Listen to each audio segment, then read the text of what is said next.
नमस्कार छात्र मित्रों, मैं Shri M B Patil sir, Shri Shivaji Vidyalaya Mahagaon, तहसील गडिंग्लज, जिला कोल्हापुर। बच्चों, आज हम हिंदी लोक भारती के अंतर्गत दूसरी इकाई में रखा गया दूसरा पाठ, दो लघु कथाएं, इसका अध्ययन करने जा रहे हैं। इसके पहले 3 वीडियो में मैंने आपको 2 लघु कथाओं में से पहली लघु कथा, जिसका नाम कंगाल है, इस कंगाल लघु कथा का परिचय आपको कराया है।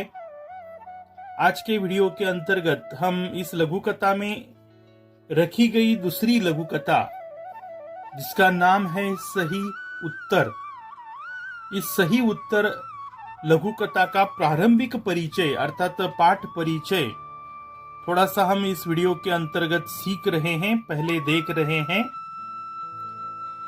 लेखक ने अर्थात नरेंद्र छाबड़ा जी ने सही उत्तर नाम की दूसरी लघु कथा में लेखक ने रिश्वतखोरी अर्थात रिश्वतखोरी यानी घूस लेने की, रिश्वत लेने की आदत, किसी का काम करवाने के लिए पैसा, गलत तरीके से पैसा, रुपया पैसा लेने की ये जो आदत होती है उसे रिश्वतखोरी कहते हैं।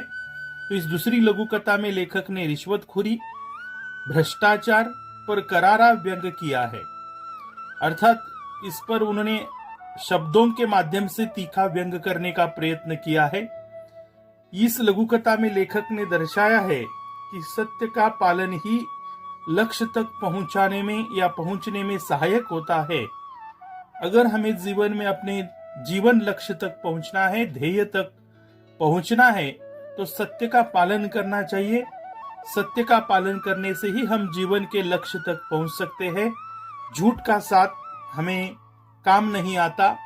रिश्वतखोरी या बेईमानी या भ्रष्टाचार ये हमें अपने जीवन लक्ष्य में पहुंचा नहीं सकते, ये बाधक बनते हैं। सत्य का आचरण ही या सत्य का पालन ही जीवन लक्ष्य तक पहुंचा सकता है। इसलिए हमेशा सत्य का पालन करना सीखना चाहिए। यह संदेश, यह सबक इस लघु कथा द्वारा नरेंद्र छाबड़ा जी दे रहे हैं।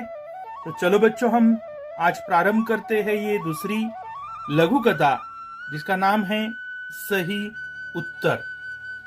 तो बच्चों, पहले इस लघु कथा में मैंने आपको समझाया कि भ्रष्टाचार पर करारा व्यंग किया है। तो सबसे पहले हम देखेंगे कि भ्रष्टाचार किसे कहते हैं। तो यहां मैंने भ्रष्टाचार का अर्थ बच्चों दिया है। भ्रष्टाचार का अर्थ है दूषित आचार, यानी दूषित आचरण। जो आचार बिगड़ गया है अर्थात जो आचरण बिगड़ गया है उसे कहते हैं भ्रष्टाचार। लोग आजकल भ्रष्टाचार करने के लिए तुले हुए ज्यादातर दिखाई देते हैं। बेहिचक, बेशर्मिंदगी से लोग भ्रष्टाचार करते हैं, शासकीय अधिकारी भ्रष्टाचार करते हैं। क्यों करते हैं? तो आमतौर पर भौतिक समृद्धि के लिए आजकल लोग भौतिक समृद्धि चाहते हैं, अर्थात शान शौकत से, आलीशान तरीके से रहना चाहते हैं, सुख का भोग लेना चाहते हैं। भौतिक समृद्धि के लिए लोगों ने आजकल भ्रष्टाचार को शिष्टाचार बनाया है। यह हमें आजकल समाज का चित्र दिखाई देता है। लेकिन भ्रष्टाचार ये समाज के लिए कलंक है। भ्रष्टाचार समाज के लिए कलंक है। इस पर बाद में हम विचार देखेंगे।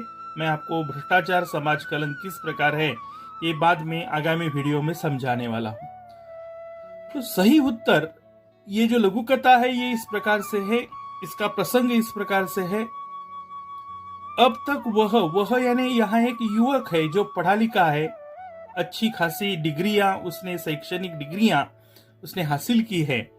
अब तक वह यानी वह युवक कितने ही स्थानों पर, कितनी ही जगहों पर नौकरी के लिए आवेदन कर चुका था। आवेदन यानी निवेदन, अपना एप्लीकेशन, अर्जी दे चुका था। नौकरी के लिए वह निवेदन यानी आवेदन दे चुका था, साक्षात्कार दे चुका था। साक्षात्कार को हिंदी में मुलाकात ऐसे कहते हैं। ये शब्दार्थ आप बच्चों जो मैं बता रहा हूं आप जरूर अपनी कॉपी में लिखिए। थोड़ी देर पहले मैंने भ्रष्टाचार का अर्थ बताया है। अभी मैंने आवेदन यानी निवेदन ऐसा अर्थ बताया, अर्जी करना ये दूसरा उसका अर्थ है। साक्षात्कार का अर्थ है मुलाकात। कई जगह वो नौकरी के लिए साक्षात्कार दे चुका था, जिसे अंग्रेजी में इंटरव्यू कहते हैं, इंटरव्यू दे चुका था। उसके प्रमाण पत्रों की फाइल भी उसे सफलता दिलाने में नाकामयाब रह रही थी।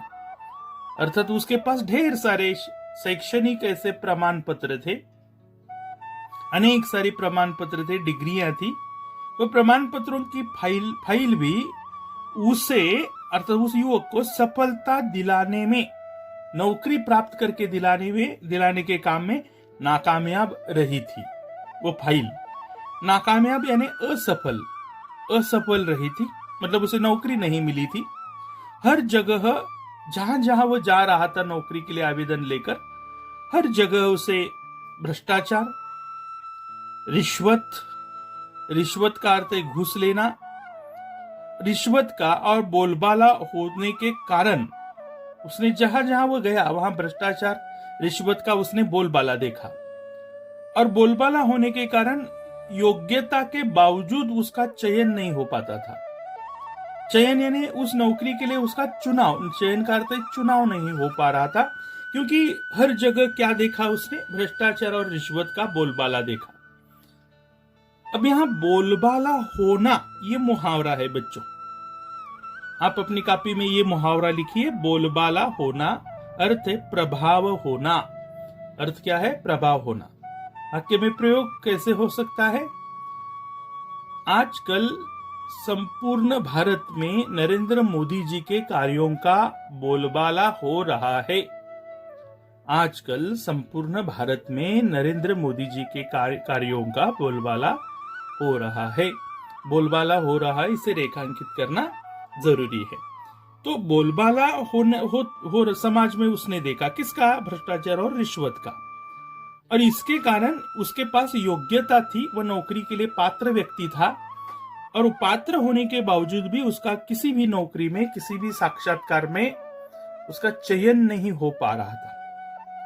हर ओर से अब वह निराश हो चुका था। कितनी जगह वह साक्षात्कार के लिए गया था, हर जगह नाकामयाब था, और नाकामयाबी यानी असफलता उसका पीछा नहीं छोड़ रही थी।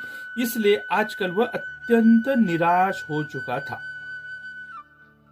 भ्रष्ट सामाजिक व्यवस्था को कोसने के अलावा उसके वश में आज कुछ भी नहीं था। कुछ तो न था ही नहीं।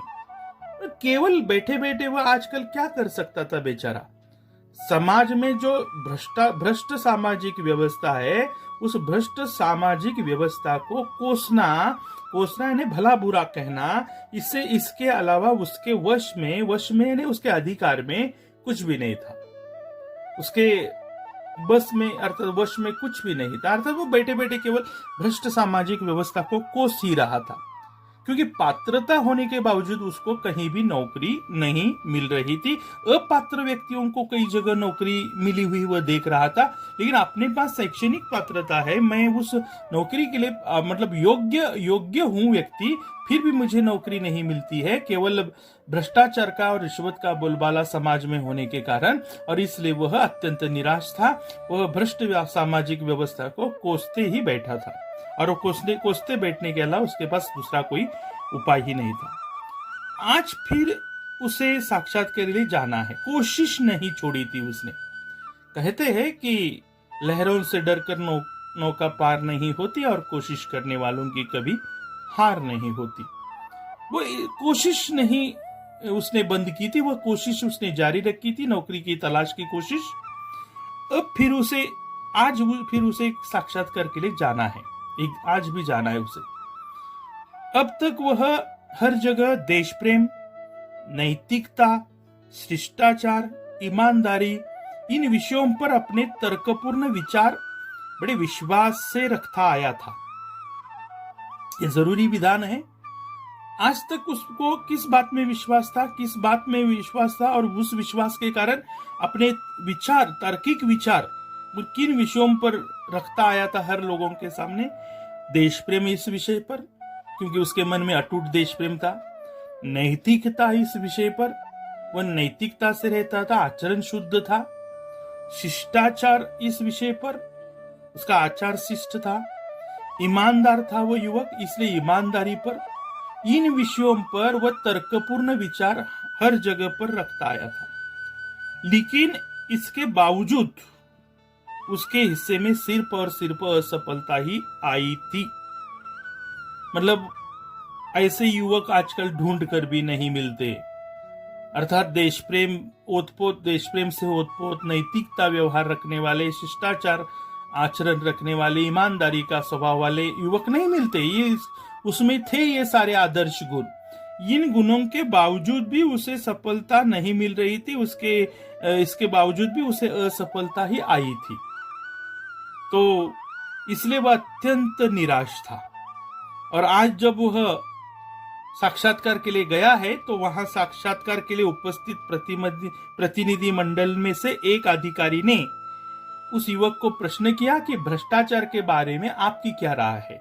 आज वह साक्षात्कार के लिए एक जगह गया है और वहां साक्षात्कार लेने वाले, इंटरव्यू लेने वाले कुछ प्रतिनिधि लोग थे जो इंटरव्यू ले रहे थे। उनमें से एक अधिकारी ने युवक से पूछा, भाई भ्रष्टाचार के बारे में आपकी क्या राय है? राय यानी मत, आपके विचार क्या है? तो ये उसे प्रश्न किया गया है इंटरव्यू में। तो इस वीडियो में मैं आपको इतना ही पाठ समझाना चाहूंगा। अगले वीडियो में हम आगामी जो पाठ का अंश है वो देखेंगे। तब तक के लिए बच्चों, आपका दिन शुभ रहे, मंगलमय रहे। धन्यवाद।